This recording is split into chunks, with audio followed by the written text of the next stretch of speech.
இந்த உலகத்தில் நான் என்ன எப்படிங்க தக்க வச்சுக்க முடியும்?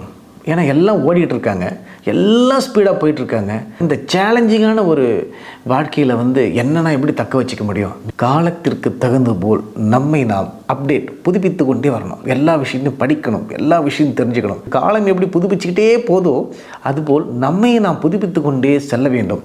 முடங்கி ஒடுங்கி ஒரு இடத்துல உட்காந்து எதுவும் நம்மளால் முடியலை அப்படின்னு உட்காந்துடக்கூடாது. நம்ம எந்த இடத்துல நாம் இருக்கிறோமோ அந்த இடத்த நம்ம தக்க வச்சுக்கணும். இது எல்லாருக்கும், அது சிங்கமாக இருந்தாலும், அது யானையாக இருந்தாலும், அது குதிரையாக இருந்தாலும், அது எந்த விலங்காக இருந்தாலும் சரிதான், வீட்டில் இருக்கிற ஒரு நாயாக இருந்தாலும் சரிதான், இல்லை ஒரு பறவையாக இருந்தாலும் சரிதான், அது அந்தந்த விஷயத்தை தக்க வச்சுக்கும். இது இயற்கையின் நியதி. இப்போ அதுபோல் மனிதனும் தன்னைத்தான் அவன் தக்க வச்சுக்கணும். அது எதில் நாம் தக்க வைத்து கொள்ள வேண்டும் என்பதை நம்ம செய்யணும். எவன் ஒருவன் தன் நிலையில் தன்னை தக்க வைத்து கொள்கின்றானோ அவன் வாழ்க்கையில் வெற்றியை அடைந்து கொண்டே செல்கின்றான்.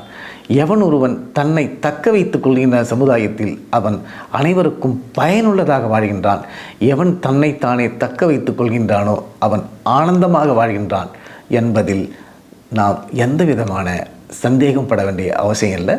அதனால் ஒவ்வொரு மனிதனும் நம் வாழ்க்கையை நாம் அற்புதமாக தக்க வைத்து கொள்ள வேண்டும். அதற்கான முயற்சியும் பயிற்சியும் சரிதான வழிகாட்டுதலையும் நாம் தேடி நமக்குள் அதை தெரிந்து கொண்டு வாழ்ந்தால் நம் வாழ்க்கையில் எப்பொழுதும் ஆனந்தமாக வாழலாம். நீடூழி வாழ்க, நிறைவோடு வாழ்க.